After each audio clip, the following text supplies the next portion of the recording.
Go live back to Canberra. The Shadow Communications Minister, Michelle Rowland, joins us now. Thanks so much for your time. Foreign interference worse now than during the Cold War. Does that mean we have been underestimating the threat from China? It is deeply disturbing, as you say. I think the comments by the ASIO chief here reflect two things. Firstly, that the utilisation of technology has fundamentally changed the way in which these individuals and groups operate. And secondly, I think it does show that we are very much, as the security agencies would say, Australia is very much alive to it. Our agencies, and I think the public at large, would know now that Australia produced, of course, the Christchurch terrorist. That was a wake-up call for many people. But I think ultimately it comes down to understanding and properly resourcing our agencies. It is strangely comforting, though, Laura, that the very measured comments, I think, by the ASIO chief here demonstrate, as I said, they're alive to it, but also, whilst it is deeply disturbing, I should reiterate that this is an area of bipartisanship. The number one priority of parliaments is to keep their citizens safe. So we have bipartisanship on that. It is a global issue as well. Part of his speech highlighted how some individuals are being involved in what are global groups, and extremism is extremism in any form. Foreign interference, the rise of white supremacy, the rise of terrorism, not to be confused with the plateauing threat diminishing at all. Yes, there is a strong area of bipartisanship here, Michelle Rowland, but the government has and does want to go further, particularly when it comes to perhaps looking at some encrypted messages. Does Labor support that move? Well, we acted in the national interest last time when this encryption legislation was put forward. And that was the right call. It was the right call in the national interest, despite the fact that we were criticised by many sectors. It was also the right process undertaken by the Intelligence and Security Committee, which again is a bipartisan committee which comprises individuals who I think are respected across the parliament and widely across the sector. So these things need to, the balancing between the need for enforcement powers and citizens' rights is one that's been there for time immemorial.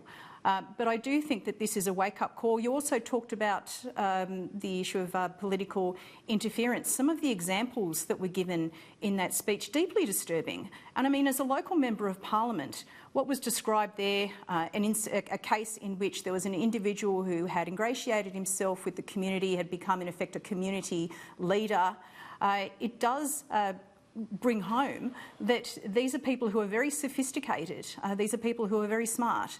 And it's an area that we are going to clearly have to continue focusing on.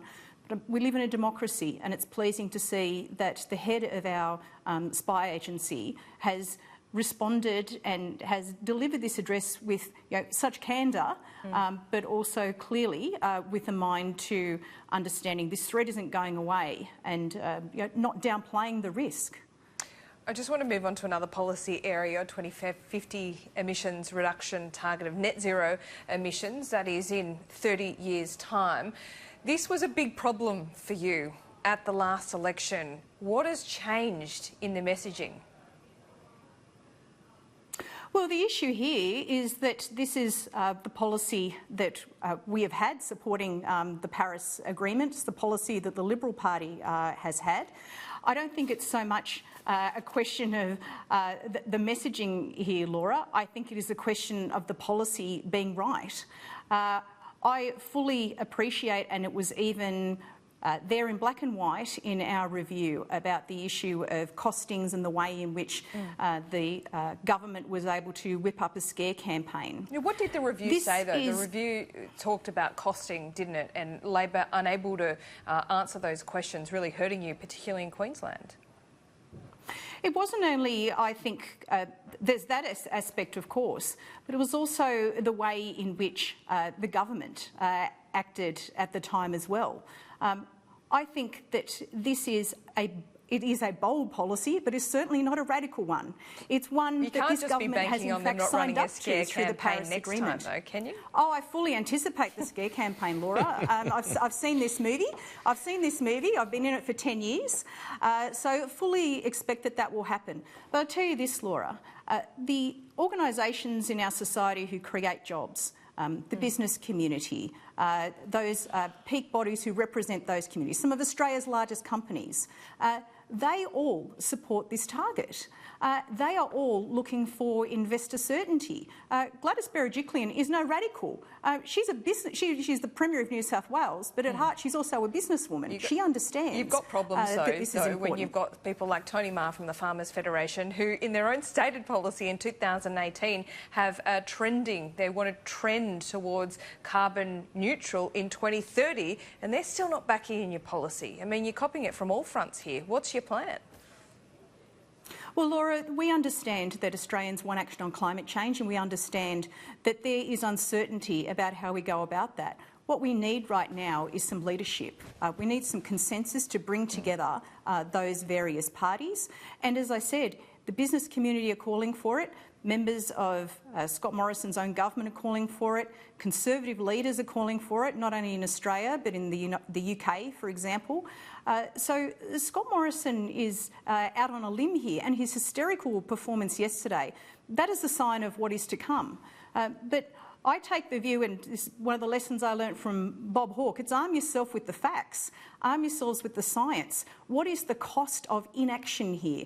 And we have the research that's been done by the CSIRO and by the University of Melbourne that shows what the cost of inaction is. It's a 20 to 1 benefit from acting. So we can either go down the path of having a hit to the economy that's greater than what the Great Depression was, or we can bring these groups together, show some leadership, as has been done in other jurisdictions. Clearly Scott Morrison's not up for that. But I tell you what, Laura, been around here for 10 years and the climate wars were going on before that. People wonder why there is distrust in the political process. Feels like it's going to go on for another 10 years too, I've got to say. Michelle Rowland, thanks so much for your time. Well, I hope not, Laura, but thank you.